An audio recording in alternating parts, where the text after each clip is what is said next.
Yo, bon, j'avais fait un petit sondage sur Instagram pour savoir si des tutos ça vous intéressait.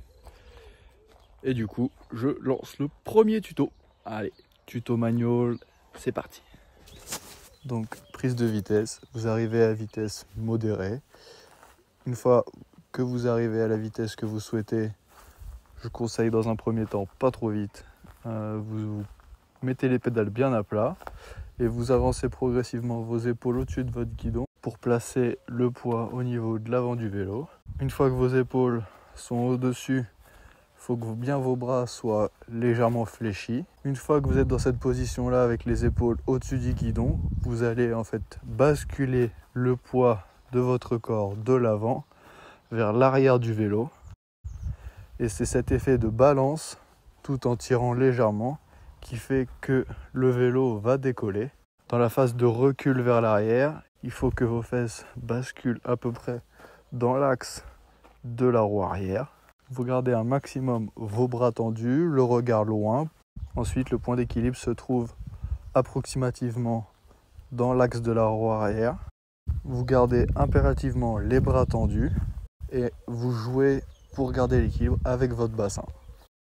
Impérativement, vous gardez le doigt sur le frein dans un premier temps. Et après, pour reposer, soit vous basculez légèrement vos épaules vers l'avant, ou soit comme j'ai pu le faire, mettez un petit coup de frein pour vous arrêter. Et le tour est joué. Ok, donc on a fait la partie obligatoire dans l'apprentissage, c'est-à-dire passer sur du manual à plat. Et puis vu qu'on a fait un petit pump track là pendant la première période de confinement, on va appliquer ça sur les bosses. Allez! Donc grossièrement c'est la même chose que sur le plat. Vous arrivez les pédales à plat en préparation de la bosse.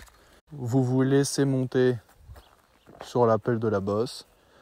Vous allez légèrement vous grouper pour que votre vélo ne décolle pas. Vous allez légèrement absorber la bosse.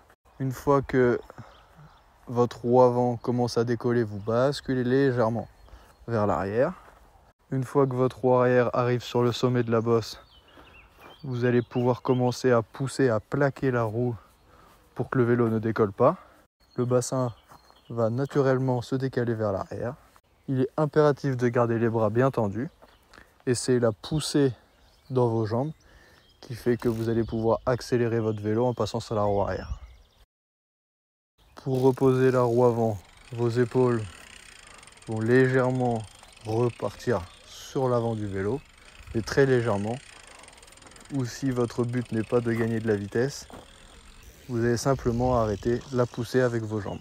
Pour la vitesse, c'est à peu près la même chose, sauf que vous allez amplifier vos mouvements, vous allez beaucoup plus vous regrouper sur le sommet de la bosse pour plaquer encore plus le vélo au sol. Vous allez donc pousser plus fort et au lieu d'avoir les épaules vers l'arrière pour garder l'équilibre, vos épaules vont être plus sur l'avant, plus à l'attaque pour être aussi plus précis à la reposée de la roue avant. Bon, je vous ai montré ce qu'il y avait à faire. Maintenant, je vais essayer de vous montrer ce qu'il ne faut pas faire.